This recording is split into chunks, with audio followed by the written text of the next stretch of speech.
How's everybody doing? Good. How you doing? It's loud. We'll start with that. Adam Sparks, Knox News. I'm sure you guys have gone over what you guys are going to do on game day. Will Coach Heupel be the primary play caller? Will y'all share that? How will that work? Yeah. You know what? We're working through all that right now. We've genuinely done so much as a staff. There's so much different stuff coming in from what we were able to do at UCF to what Cody's brought, what Jerry Mack has brought. So we're working through it. At the end of the day, that's a good Coach Heupel question, and we'll kind of settle on that as we get closer to game day. Austin and then Patrick. When you kind of incorporate all those different ideas, does that allow you at points in the season when you're getting a better feel for your team? Because I'm sure it'll get better as you play more and more games. That Jerry's able to bring something, or you're able to bring something from what you did at Iowa State or Illinois and other spots. Yeah, you know what? I think we've tried so much, and a lot of it has to do also with the tempo of play.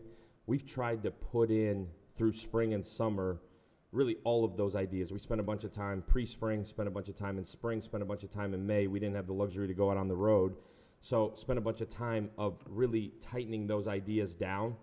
And as we tightened them down, we had all summer. The NCAA allows you now to be with your kids in the summer. Allowed us to really, and primarily the specialized packages, the situational football, third down, red zone, kind of bridge those ideas together, put the plan in place through the summer and fall camp.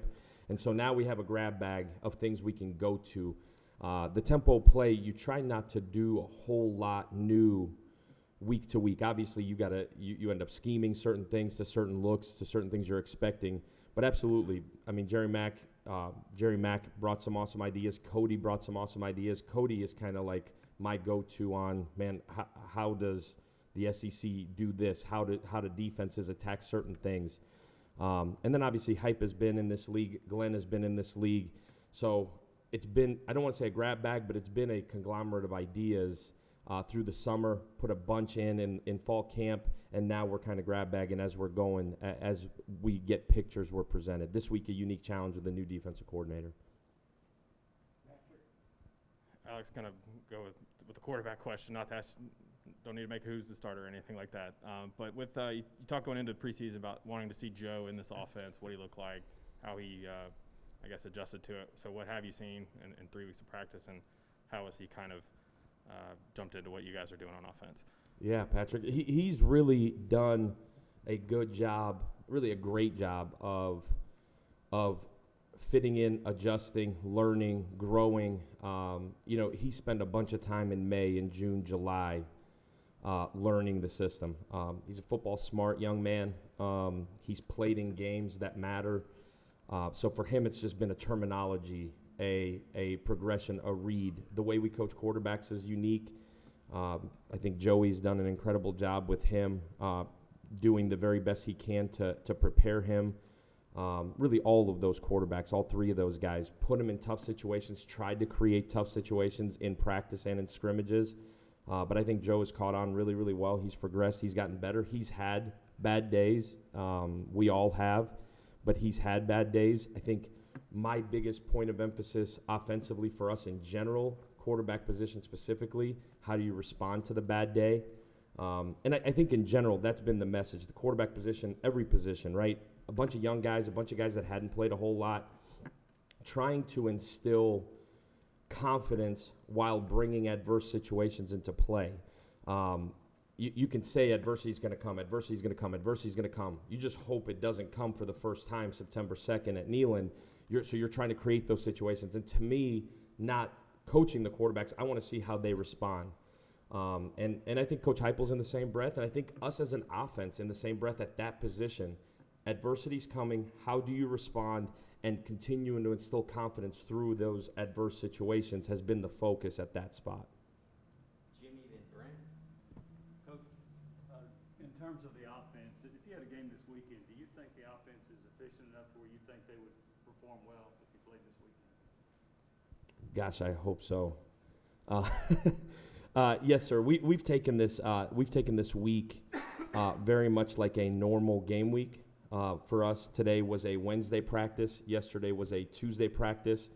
So this has worked out really, really well for us scheduling-wise with the guys getting into school and us really essentially having almost 2 weeks to prepare like it would be a game this Saturday.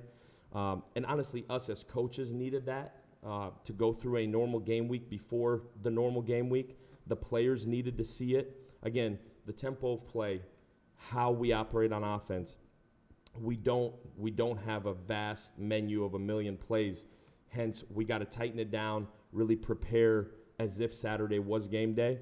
And I think Coach Hype allowing us to do it this way has really helped. Again, yesterday was a Tuesday. Today is a Wednesday. We walk off the field in a normal game week. Tomorrow would be a walkthrough. We'd have a fast Friday on Friday. So absolutely, as treating it like a game week, do I feel like we're ready? I'm glad we have an extra 4 days, but I think we're about as ready as we're going to get as we were playing on Saturday. Coach, back to the quarterbacks. You said when we visited with you the first time, you kind of had some thoughts in mind of when some separation might occur, like 10 days in. Without naming anything, has that competition kind of gone the way that you would thought in terms of guys separating themselves, or has it been more jumbled than you thought it would be through fall camp? Just kind of paint the picture of sort of how that competition has gone thus far, if you can. Yeah. Setup question. I got you. I like it. To be honest with you, tried to go in with a totally blank slate. All three of those guys have played a bunch of football, right? Hendon finished his career at Virginia Tech, started 23 games. You kind of had a feeling for what he was going to be because of what you saw on film.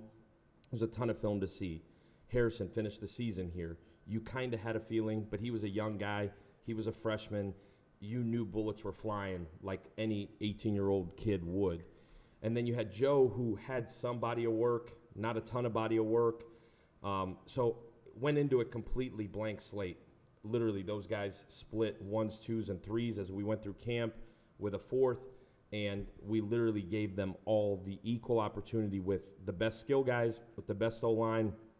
As we shuffled those skill guys and O-lines, gave them the best opportunity to be successful. I don't know. I at least personally, I tried to have a really clean slate. I didn't go into it with the hope that one guy was going to win it and another one wasn't. Obviously, you wanted to clear the situation up, but you genuinely obviously hope that there's 3 fully capable guys to go do it. And I truly believe that we have 3 fully capable guys to go do it. Who comes out first on game day? Obviously, leave it up to Coach Heupel and let him handle that situation. But I didn't go into it with a preconceived notion. I know probably maybe perceived that way by some, had zero thought of any of it. They're all 3 incredible human beings. They're all 3 students of the game. They're up in the office hanging out the entire day. Like literally, you walk into Coach Halsey's office, one of those guys is sitting in there. They are the model of what we want in a Vol football player. Tough, blue-collar, gritty, hard-nosed football players. Coach Heupel refers to it as poor, hungry, and desperate. Those 3 guys are. They resemble that. That's what you want in a quarterback. That's what you want in a leader. But in terms of what I thought was going to happen, we kind of let it happen and saw what happened. They all had an equal opportunity to go do it. Ben and Trey. Yeah, Coach, when you met with us at the beginning of the month, you spoke highly about Miles Campbell. Just how have you seen him progress this month? And then what have you thought of Julian Nixon, the tight end? Obviously split out wide a bunch in high school more as a receiver, but what have you thought of him as a tight end this fall camp? Yeah, Julian has done a pretty good job of learning. Like when I say pretty good, he has never blocked a soul in his life. He's never lined up. He's also never weighed 257 pounds. So there's such a growth process. He's the ultimate, needs a year to get his butt whooped in the weight room, to wake up early, go through the grind of what college football is and should be, play on the scout team, learn, grow. I've been really pleasantly surprised with Julian. I had no idea what to expect, right? There's a big body. I didn't meet him till he moved in into the dorms. Really had film, but didn't have any idea what the body was going to look like mentally, what he was capable of. He's done a good job adjusting. He's done a good job learning. I've been hard on him because I want to see if he'll push through the hard And he has pushed through the hard. He's had tough days, and we've kind of kept pushing and pushing and pushing. I do think there's a bright future for him. I think he does some really good things out flexed. I do think he's a willing blocker. He's got to become a tough blocker.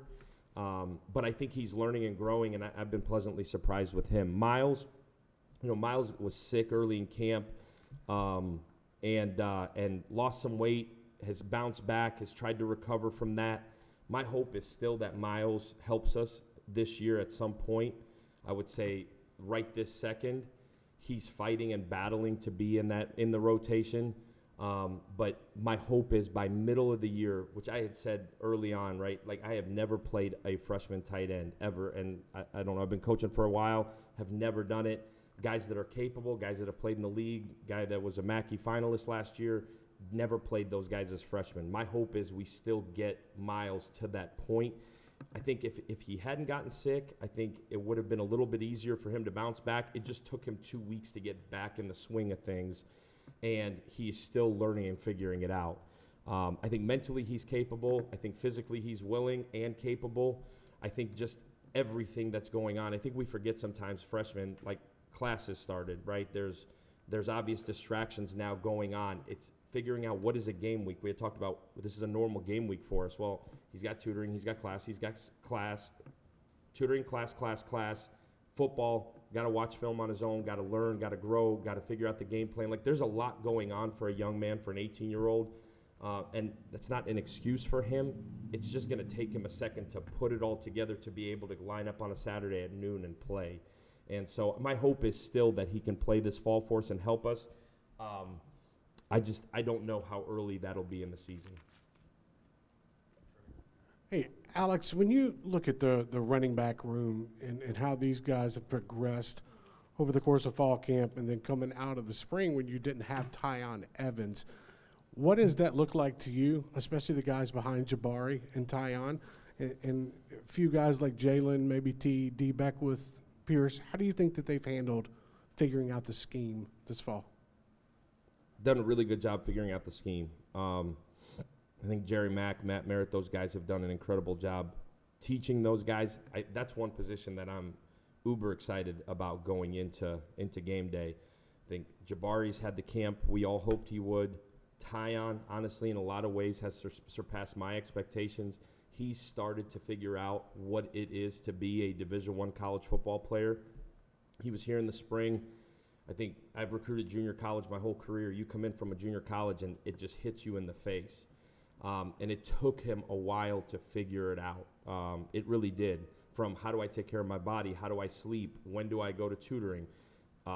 All of that. Just how do I figure that out? It took him a minute. It was resistant a little bit at times to figuring it out. There was some nudging there. But I think Tyon has put it all together. Having only football for 3 weeks for Tyon was really, really good. And so I'm excited to see what he can do. He's a different back than those other guys in the room. He's a bigger back. Been really pleasantly surprised with him. Jalen Wright, man, oh man, really, really excited about Jalen. He is everything we had hoped he would be. He's still a freshman. Same sentiment as Miles Campbell. Now we just threw class on him. We threw the distractions around campus at him. He's got to learn and grow, but I think he's got a really, really bright future.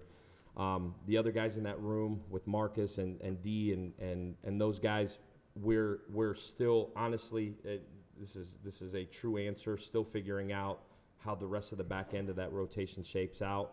I think it'll truly be by committee on the back end of it, and I think it'll be by committee on the front end of it. You know, we really need 4 guys ready to rock and roll September 2nd.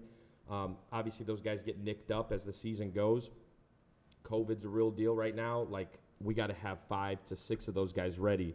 So I'm excited about the 3. I think Marcus has been steady Eddie for us, and we'll continue to kind of figure it out. I think it'll be by committee on the back end of that rotation. But really excited about that group. I think it'll be fun. I think those guys all bring a different element. It's fun. It's fun to be able to run different types of plays with those guys. And they have the ability to catch the ball out of the backfield, which is an element that has been really, really fun to keep messing with. Really quickly, Vance, Two quick ones. One, what kind of clarity or separation have you had on the offensive line, and any words on Bowling Green's defense that you might want to throw out there?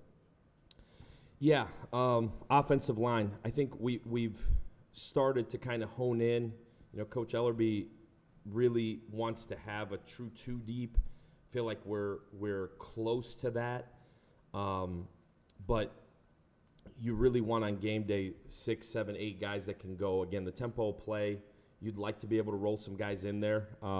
We've done that. We did that at the previous spot where we were able to play 6 and 7 guys in a game to keep guys fresh and keep them going. I think we're really close there. I feel like we've got somewhere between 7 and 8 that we feel really, really good about rolling with. But again, until bullets are flying and it's real, it's really hard to tell. There is some experience there. You feel really good. I feel as good about the O-line probably as the running back spot, where we feel like we've got a little bit of depth and we can rock and roll. Knock on wood, injury bug, but we feel like we've got a little bit of depth to be able to get through and plug. We got to stay healthy there. Bowling Green presents a challenge in the sense that new defensive coordinator that hasn't been a coordinator in a while. Last time he was a coordinator was at Weber State. Prior to that, Eastern Michigan. So a lot of unknown. You're watching film. He was on the staff. He was not calling the plays. So fun challenge for week 1. I think it's you feel like you've got some feel for what's going on, but I think a little bit of it will be figured out kind of as you go. We got to be consistent in what we do, and I think that'll be the sentiment all year offensively for us. What we do, consistency, playing harder than our opponent, and I feel like we'll be all right. But in terms of scheme, a little bit of a toss-up. They could come out and do whatever they please, and so it'll be fun. Ask me after the game. Perfect. Thank you. Thank you, guys. Go Vols. Does that mean Golesh is